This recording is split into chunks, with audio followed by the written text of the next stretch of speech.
There have been numerous times where a young woman will come to me and ask me, how can I possibly be in a healthy marriage? I've never seen one. It doesn't matter what the meaning of life is. It matters what the meaning of our life is. How am I going to take what I was given and shine them into the world? Our unconscious mind looks for someone who will present us with some of the same challenges that we struggled with in our own parents.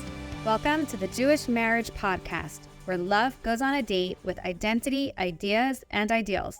Gitzi Webb here, sitting with Mrs. Dena Gorkin. Thank you so much for coming today to have a conversation. I was actually really excited when I heard the topic that we're going to be tackling because I've spoken to many people, but this is something I feel that is unique and important for so many of us to hear and to talk about. And so first, let's introduce you. If you can please tell us a little bit about yourself and why I know that you have so much to share with all of us. Well, thank you, Gitzi, and it's a pleasure to be here. You know, I run a girls' high school called Chomesh in Crown Heights, and I also teach in Beis Rivka Teacher Seminary. I work for Operation Survival as Director of Community Education. Operation Survival is a substance abuse prevention program, and we do lectures, parenting workshops, and so forth in the Crown Heights community. I also do private consultations on topics of education and parenting, and I love talking to people. Well, I'm very excited to talk to you. So today's topic that we wanted to tackle was the idea of when people come into their relationships, very often they're carrying, I don't know if I like the word baggage, but everyone's carrying something. And it makes it so much harder. The more that you're carrying, it kind of makes it harder to open yourself up to a really true and giving and receiving relationship. And so I wanted to kind of hear from you, what are some tools or ideas that for all of us really that are carrying something, because everybody is carrying something. What are some tips and tricks that you can give us to help us in our relationships? Well, I think it starts with examining what baggage is, right? And pun intended, it's a heavy topic at times. But I think it's safe to say that we all have baggage, right? As you mentioned. And what that means, if we take it in its broadest sense, is that we all have traits, qualities, experiences, families. We all come into every relationship that we have with our package. And since we cannot isolate ourselves from our package, we have to talk about how do we deal with that in the context of marriage. So I guess let's look at going into a marriage first, what's required of us to be really prepared and dealing with baggage. And there's my baggage, and then there's the baggage of the other person in this relationship. And those are two separate things that we really should talk about as separate entities. So my baggage is all of those things that I mentioned above. My experiences, my personality, all of me. There's a famous author, physician named Gabor Mate, who's very popular now. He talks a lot about trauma, right? And he says that trauma is not what happened to us. It's what happens inside of us as a result of what happened on the outside of us, right? So there's no person alive that isn't carrying some trauma. But he talks about big T trauma and little t trauma. So big T trauma is, God forbid, somebody was in a horrific car accident, lost a limb. Somebody was the product of a messy divorce where they got bounced back and forth from mother to father their entire childhood. somebody was abused, God forbid. That's big T trauma. But then there's little t trauma. When I was in 4th grade, my teacher was really nasty. And it affected the way that I tolerated school thereafter. But it didn't completely change the focus of my life. And that's kind of the difference between big T trauma and little t trauma, is that big T trauma really shapes us in a direction that was unexpected. Whereas little t trauma doesn't affect the trajectory of our lives in the same way. So we have to talk in general about what are the things that affect us in small ways first. What are the parts of our personality that we would consider to be maybe more difficult, right? Do I have traits that are easier to deal with or more difficult? And then not even necessarily in relation to what happened to you, completely separate. Right. Who am I as a person? And what are my either big T or little t traumas? What are my life experiences that have shaped me? There's a beautiful story that I heard from Rabbi Zachariah Wallerstein, Olav Shalom. He's, was the wonderful director of a school in Flatbush for young women who were struggling emotionally. And he had a student that was a graduate, and she was, in her early 20s, and she decided it was time for her to get married, and she went to see a matchmaker.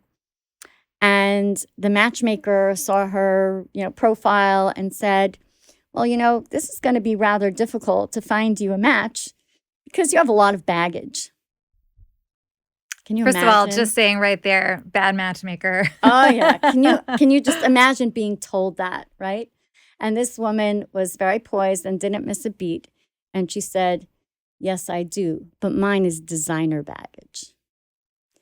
And the reality is that all of our baggage is designer baggage, because every part of our personality, our emotions, the makeup of our soul, our physical being, and our experiences were designed for us by God, specifically for us to be able to do certain things in this world, to be able to change the world in our own unique way.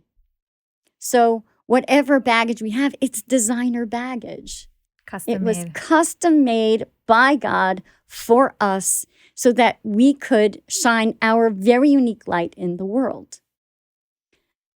Now, once again, we can talk about heavier baggage and lighter baggage, big T trauma, little t trauma, personality traits and character traits that are easier to overcome and things that need a lot more work. But it's important for us to recognize that it's designer baggage. Whatever we have is designer baggage. And the question is then, what do we do with that before entering into a relationship? Okay. So what do we do? What do we do? Okay, so I'm a very strong proponent of the idea of having a mentor. The Lubavitcher Rebbe advised, and he didn't just advise, he said, I'm asking a heartfelt request. And he said this in a public address, that people should have mentors. What is a mentor? A mentor is somebody that has maybe more life experience than you, is on a spiritual journey a few steps ahead of you, maybe has more knowledge in Judaism than you, so they can direct you. And someone that can reflect back to you like a mirror what you project and what you may need to grow.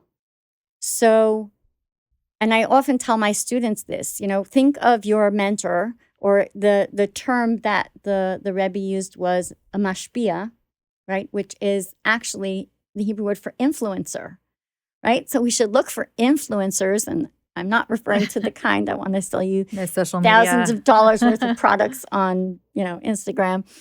But we should look for someone that is going to influence us to become our best selves, to hear us and see us for who we are, and really reflect back to us what we represent to the world and help guide us, walk us through what we need to do to become our best selves. Now, we're not talking about someone that you're going to pay money to delve deep into your psyche and figure out, just exactly what your mother did wrong in toilet training you so that you have control issues today. We're not talking about those kinds of things.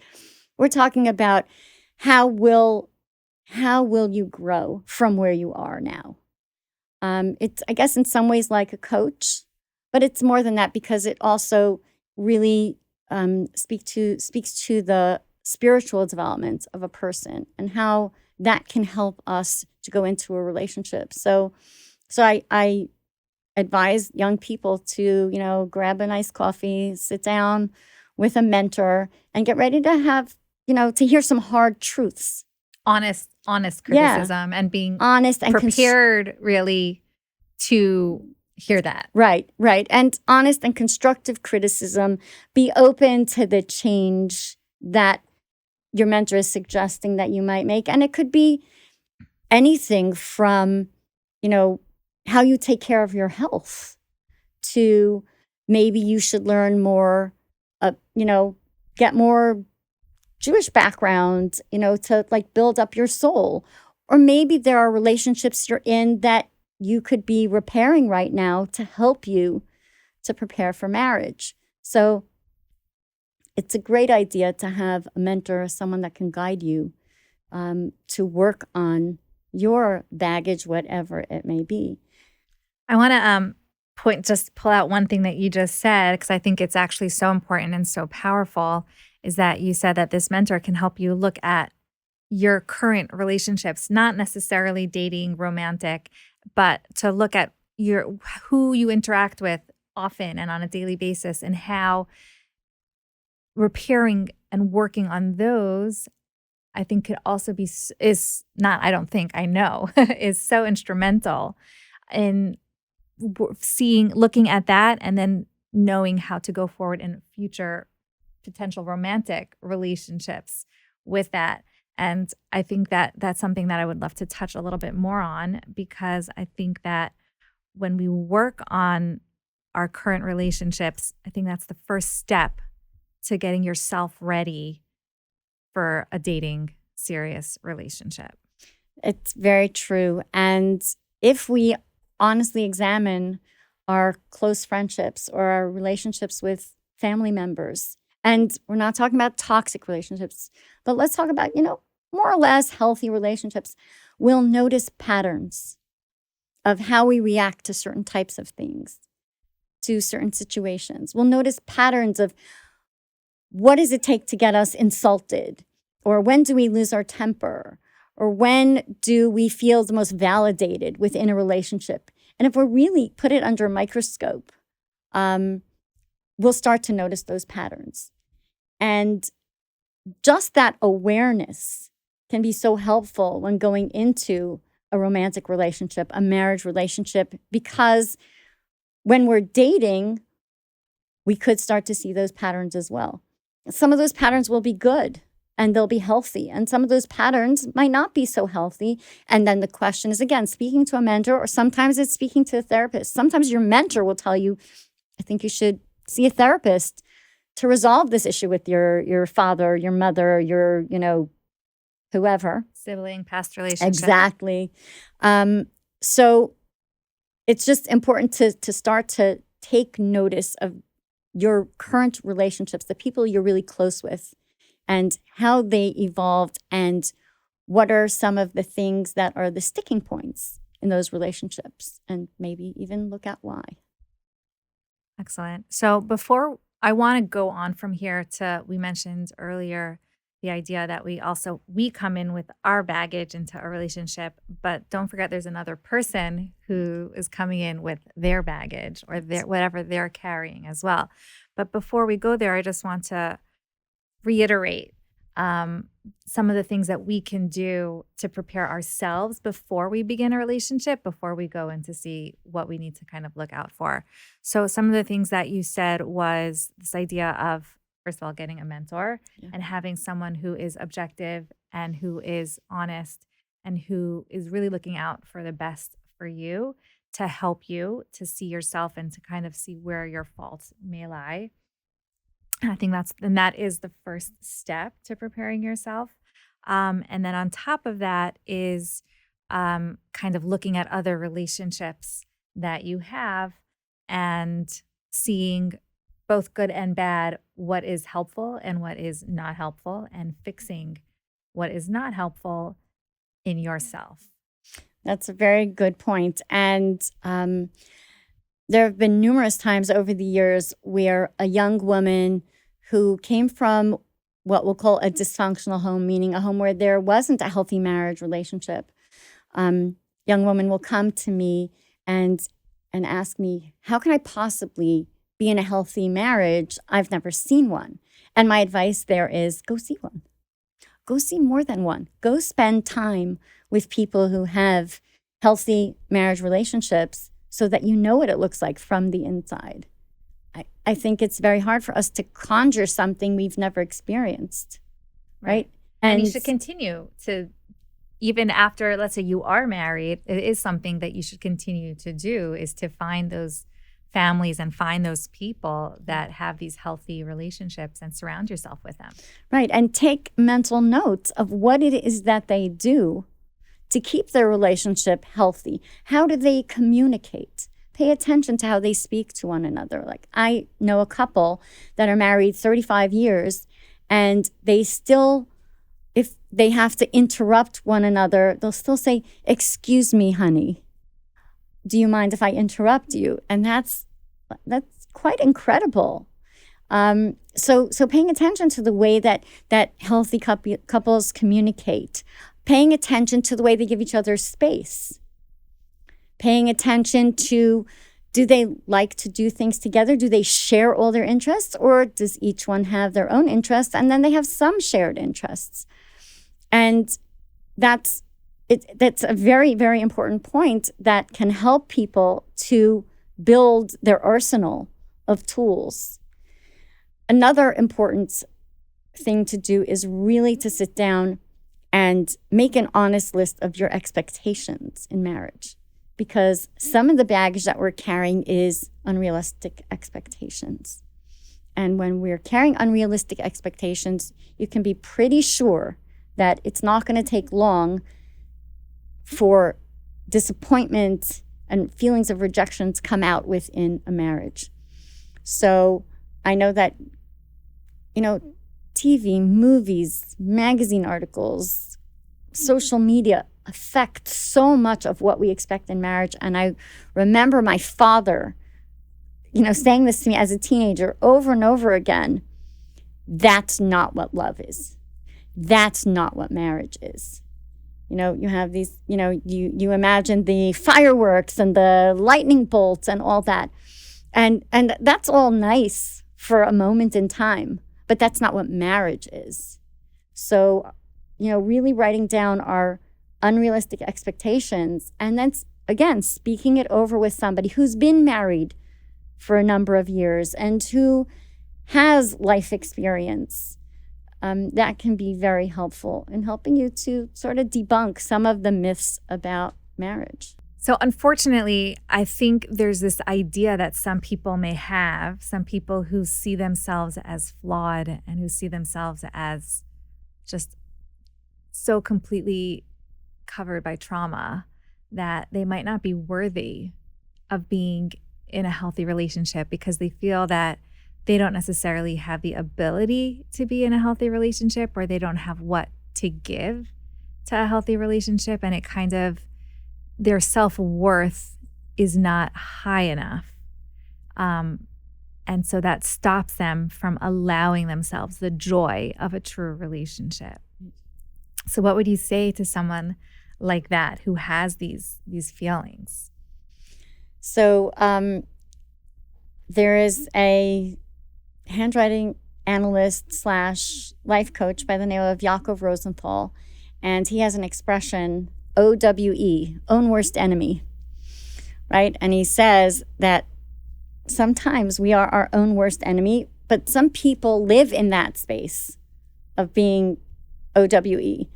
And that's when we look at ourselves as damaged goods, and we don't believe that we are worthy of happiness, a good relationship, or anything positive in life.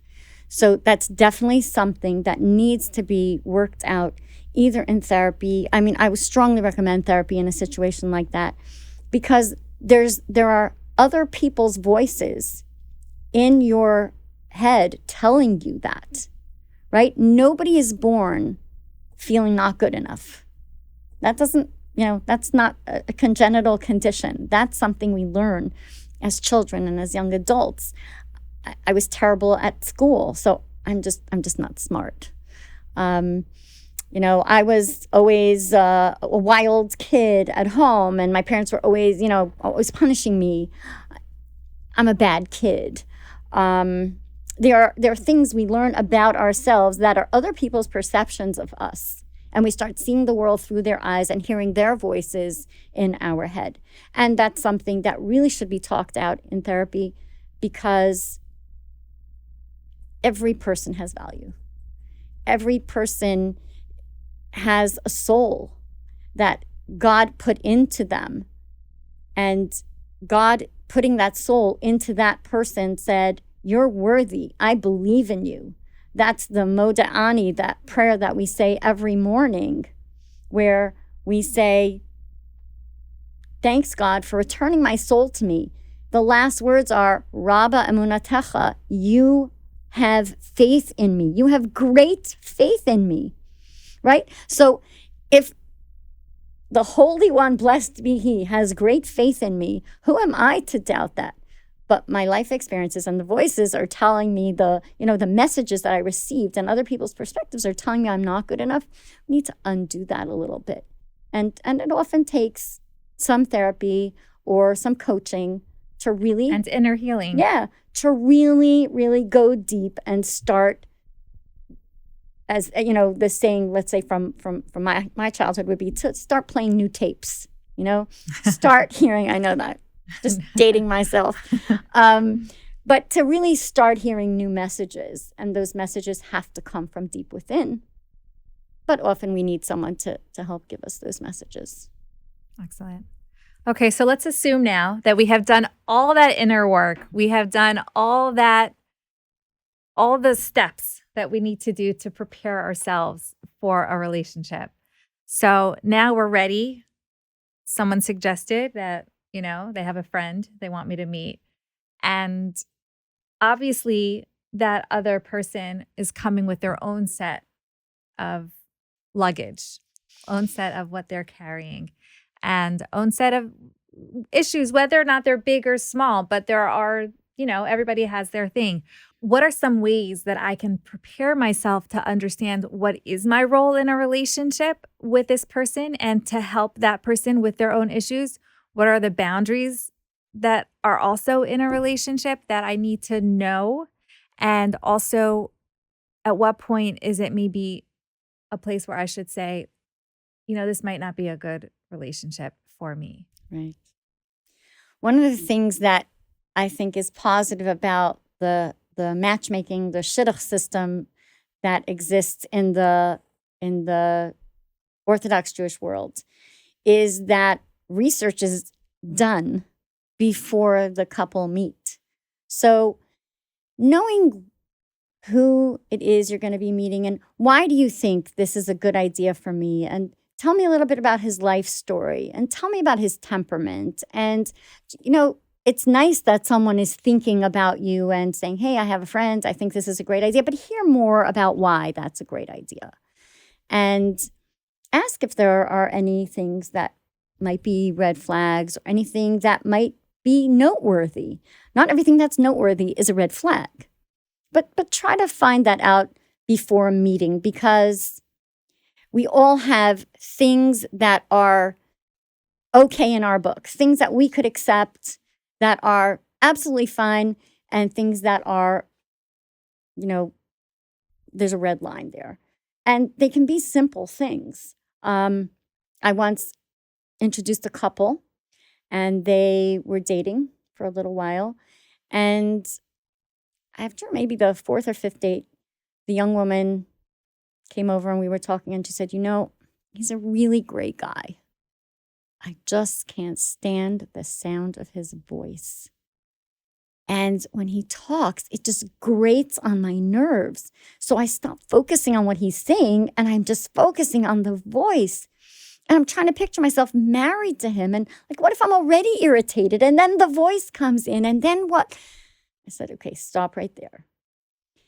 I know that you're struggling because you think you're being petty. But if something bothers you that much, that's a red line for you. And everybody has red lines in different places. So we have to be self-aware enough and honest enough with ourselves to say, this is a red line for me. But what are the red lines? Can you handle somebody that has a short fuse?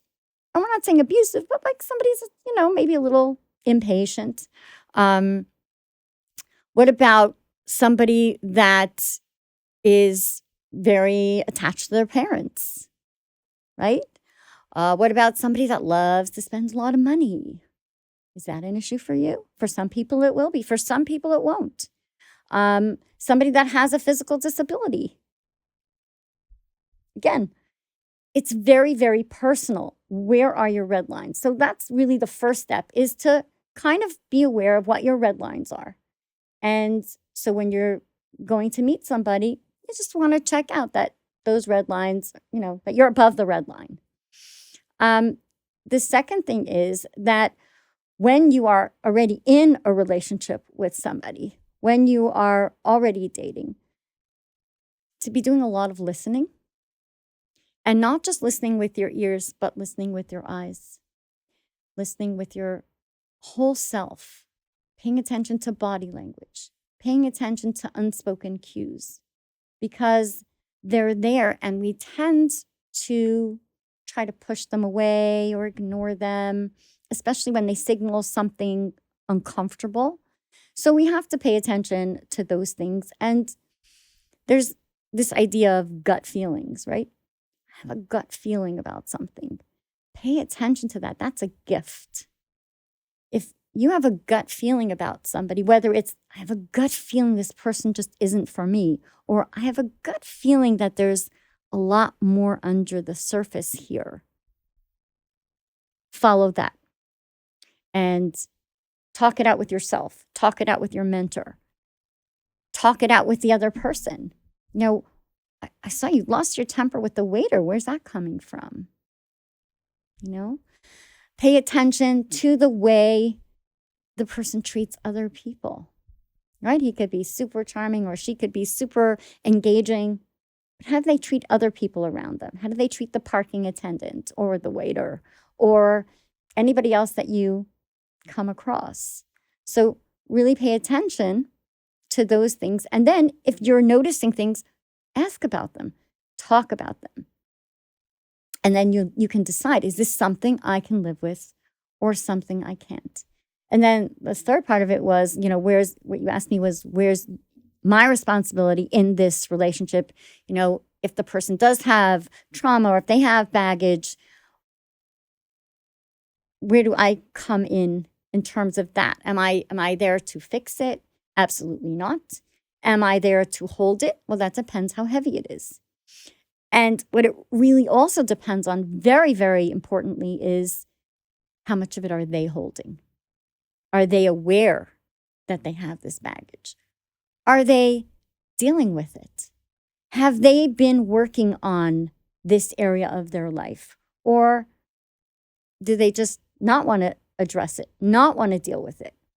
So much of what will make a marriage work or not work is in the detail of who's working on it. How long have they been working on it? How open are they about it? Yes, how open, for sure. What's their intention in terms of introducing this baggage into the marriage? And in marriage, there's an I and there's a you and there's an us. And the us, in the beginning is all very flowery and fun and exciting. But we can't forget to take care of the I and the you. Like, I need to take care of my stuff within the marriage. You need to take care of your stuff And then we need to take care of us. I think it's a very important point that just as we can't be expected to hold too much of their part, their load, we also have to realize that we can't expect the other to also carry too much of our own load. And that's something that people really need to understand before they go into the relationship. It's not about I'm coming in because I want someone to just help me carry it, but it's so important for you. It's really on you. Right. And of course they can help, but it's on you. Right. Marriage isn't the fix-it. Yes. Solution. So many people are like, I'll get married and then I'll be happy. Exactly. And then I'll be functional. And then I'll just be, a totally different person, running through the fields and it'll all come together. Watching the sunset. And that's really not what it is. Even though within marriage there are those moments, and those are amazing moments. But marriage is a day-to-day working relationship. And if one partner isn't working, the whole relationship isn't working as well. Right? It isn't a relationship. So we all need to be working at all times. And something that's so important, I think everything's important in a marriage relationship, but is if you have, if you're aware of your baggage, you can explain yourself better to your partner, and you can come to a place of understanding where you can avoid each other's triggers. And I was just recently telling somebody that my husband doesn't like surprises, and I'm very spontaneous. So as you can imagine, that could create some, strife or tension within a marriage. And for years, I did struggle with that aspect of his personality, and he struggled with, hey, let's just, drop everything we're doing and whatever. And I just thought, well, my way is so much more fun. My way is just right. There's no right way, right? There's his way and my way. And his way has amazing advantages. He plans vacations like an army general planning an invasion. It's just incredible, right? And it's a wonderful trait that I could never hope to have.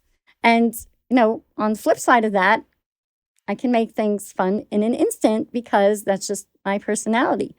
But there were times where I would get extremely frustrated because we weren't doing things my way, or because we wouldn't just stop on the way to somewhere and, oh, look, there's a great mall. And that to him was considered a surprise. So he didn't like that. And then I would sulk. And he had no idea why I was sulking. What's wrong with saying this wasn't in the plan? There's nothing wrong with that. On the other hand, what's wrong with saying, hey, let's stop? Nothing wrong with that either. And it wasn't until like a number of years into our marriage where I started to realize where this came from in me. Like there was one time I was sulking particularly badly. And I thought to myself, I got to figure this out. This is not adult behavior. And I started thinking about my childhood. And I wouldn't even call this little T trauma. It's just was part of my growing up, where I was a very spontaneous little kid, that really outside the box. And whenever we went anywhere, I would want to stop and like, oh, look, a blade of grass. Ooh. And I earned myself a nickname for that, which I will not share here. But, my parents were frustrated and would, tell me, no, you can't do that. No, we don't have time now. No, we have to go here now. No, you can't stop and pick a flower over there. And so every time my husband was saying, no, we can't, this little child inside of me heard my parents saying, no, we can't. And from the moment I realized that, it was a game changer. It was just like, okay, this is not my parents. But there's a very interesting theory of relationships called imago relationship theory, which talks about how we choose a partner, how we choose a spouse. And ironically, our unconscious mind looks for someone who will present us with some of the same challenges that we struggled with in our own parents. And as adults, our unconscious mind thinks we can fix that relationship with our parents through the relationship with our spouse. Okay. It's fascinating. So Is that healthy? So is it healthy? If you take anything to an extreme, I would say no. But if it creates awareness, people will say, oh, if you're a girl, you marry someone just like your father and all the Freudian stuff. But if you look at this, it takes your entire experience with your parents as one unit and says, so maybe you're going to pick somebody that you struggle with some of those things. Now, again, not talking about abuse, not talking about the heavy stuff, but some of those traits that you struggled with as a child, and you're going to work to repair. And that fits in so well with the divine design concept, because if that was your childhood, right, as an adult, you have the power and you can gain the tools to repair those things in you that, you didn't work through as a child. You didn't have the tools. You didn't have the life experience. And you can work them through with your spouse. And you can become your best self through doing that. But it requires awareness. It requires awareness to say, oh my goodness, that's not about what he said. That's not about what she did. That's about 30 years ago when I was feeling like A and B and C. And sharing that with your partner is so liberating. And healing. Healing for yourself, liberating within your relationship, because your partner becomes aware of the landmines and can step around them. So that the awareness is really incredible, and the communicating that awareness. It's not enough for you to be aware. Also got to communicate that if you want to build the relationship. So thinking about what you just said, which I think was so powerful and so important for people to really think about, what about someone who has all these challenges, and in some ways life is about the challenges that we get? And I wouldn't say that challenges are a good thing, but it is something that we all have. And just thinking about what you just said about how looking back in your childhood and being able to pinpoint different things that have affected you for decades, what would you say is something that we can do to help us in our challenges? Because we have them and they are given to us, as you mentioned before, for a reason. And not that we're looking for challenges, but we all have them. So how can we kind of look at our own challenges in our past in a different way? So each one of us is given a bouquet of challenges. And the reason I like the term bouquet is because you think of a bouquet as something beautiful. You kind of think of your challenges as something negative, but if you think of them as a bouquet, there is beauty in every challenge that we have, even the hardest, most painful ones. And we have a prayer that we say every morning where we ask God not to test us, not to give us more challenges than the ones we already have today. Why do we ask that if challenges are good for us? Because we all already have many challenges that we haven't yet worked through. And so God, if you want to just hold off a bit, we're asking nicely. We could take a break. Yeah. But concerning the challenges we already have, we can look at them as this is what keeps me stuck, or we can look at them as this is what makes me step up. And that's very hard to do sometimes. But if you read Viktor Frankl, right, who talks about that moment between a stimulus and a response, right? The moment between the thing happening and the way we respond to it. In that moment, there is choice, right? Or if you read Edith Eger, The Choice, where, I mean, both she and Viktor Frankl went through horrific situations in the Holocaust. Similar, yeah. Right?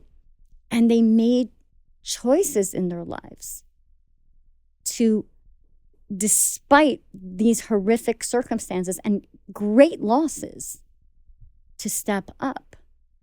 We can take inspiration from that and say, okay, here are my challenges. How do these make me step up? You know, how can these drive me to becoming my better self? And I say this a lot to parents of children who are challenging children. And I, you know, this is from my own personal experience as a parent as well. The children that give us the greatest amount of challenge, and sometimes it's, you know, different children at different times, are the ones that make us better parents and better people. It's and those children were custom delivered to us to make us better parents and better people. So if our goal in life, right, if we want to have meaning in life, what's the meaning of life? I'm sure that there are great philosophers who can philosophize on that for hours and hours. It doesn't matter what the meaning of life is. It matters what the meaning of our life is, right? What's the meaning of my life? How am I going to take what I was given, both my positive traits and my challenges, and shine them into the world to make the world a better place? And we have been given many, many gifts. Some of them are our natural talents, our natural abilities. Some of them are the family that we grew up in and the circumstances that we grew up in. And some of those are negative things, right? Things we look at as, I wish I didn't have that. They're all gifts because those are the things that we can use to help us step up. I heard from Rabbi Aaron Herman, who is, he's a rabbi in Pittsburgh. He came to speak in my school, and one of my students was complaining to him in a private conversation, you know, we're told that God gives us the tools to deal with anything that comes our way, but I don't have the tools. I tried. My mother passed away when I was 12, and I'm struggling in school. And like, she listed a whole litany of her struggles, and I don't have the tools. How can you say that God gives us the tools to deal with our challenges? And he gave her an answer that I love, and I've repeated many times, which is, sometimes the tools are inside of us, but sometimes the tools are outside of us in the form of our family, our friends, our therapist, our environment. We have to look around and ask, what outside of me is a tool that I can use to grow and to deal with my challenge? And there, you know, the famous saying, if life gives you lemons, make lemonade. But unless you have sugar and water, that's going to be some pretty intense and sour lemonade, right? Yeah. Where's the sugar and water? Those are your people. Those are your gifts that God gave you. Your innate talents, your innate abilities, your intelligence, your wisdom, your hard-learned lessons. That's your sugar and water. And with the lemons that you've got, you can choose to make lemonade. That's your choice. So this really circles back to the beginning. And when we were talking about how people come into the relationships with either big T trauma or little t trauma, and it's not so much about what the trauma is, but it's about what you did with it. And does it own you, or do you own it? And it's kind of all coming back to the same thing, right? Where it's, how do you work with yourself and on yourself to grow past it? I just want to finish off with, what would your favorite piece of advice be to someone who is about to embark on the journey of searching for their forever partner? It's a great question. my best piece of advice is trust your gut. Trust your gut because it's, as I said, it's a gift from God. It's telling you move forward or walk away. And sometimes we don't hear our gut. Sometimes there's a lot of extraneous noise that we allow to get in the way of hearing our gut. It really requires sitting down with a mentor. It requires sitting down in some silence and digging deep, really, really listening. Why do we say gut? That's a physical part of us, right? Listen to your gut. Why don't we say listen to your mind? Listen to your heart. Listen to your gut, because your gut is part of your anatomy. And if you're anxious, if you put your hands on your gut, meaning in your midsection, right? And breathe deeply. Let some oxygen into your lungs. Breathe deeply. You can feel a change coming from your gut, right? You can calm yourself down from that place.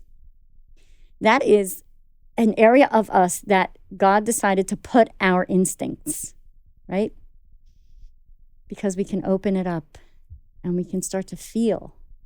And that feeling goes from being physical to being emotional and to allowing us to go to a deeper place in our minds and in our hearts. So trust your gut. Take the time. Yes, absolutely. Take the time to tap into your gut. Tap into your gut. And if I can share a story of someone that I know personally that I'm very close to, who was dating. She was dating for a while, and she was kind of on the fence about where this was going. And one fine day, the guy proposed to her. And she was kind of surprised, wasn't ready for it, and said, I need some time, and I want to write a letter to the Lubavitcher Rebbe and ask his advice. So this was like in the 1980s. So she wrote a letter into the Rebbe, and she made a list of all of his wonderful qualities. You know, he's a great guy. He's intelligent. He's, A, B, C, D, all the way down to Z. And she sent in the letter. And back in the day, the Rebbe would sometimes dictate a response to his secretary, and then you would get a letter in the mail. And sometimes the secretary would just call you if it was something, short, quick. So the secretary called her and said, you have an answer from the Rebbe. The Rebbe said 3 words in Hebrew. I guess she had written in Hebrew. So the Rebbe answered in Hebrew, Toli b'hergesh shalach. It depends on your feelings. And she asked him to repeat it. He repeated it. She got off the phone and she burst into tears. And a friend of hers said, she was in an apartment, so she had a roommate. So her friend said, what are you crying about? And she explained the situation. She said, I wrote into the Rebbe and I told him everything about this guy. And the Rebbe just doesn't care about me. He said, do whatever you want. So she said, is that what the Rebbe told you? Do whatever you want? And she said, yes, the Rebbe said, whatever you feel. But the friend was a little bit calmer, a little bit outside the situation, and maybe a little bit wiser, and said, that's not what the Rebbe told you. You told the Rebbe everything that you thought. You made a list. You didn't tell the Rebbe anything about what you feel. So the Rebbe is telling you to examine what you feel. What do you feel? And she said, oh, that's easy. Nothing. And she said, well, the Rebbe certainly gave you your answer, which essentially was trust your gut. What are you feeling? So that's one of my favorite stories. And now it's mine too.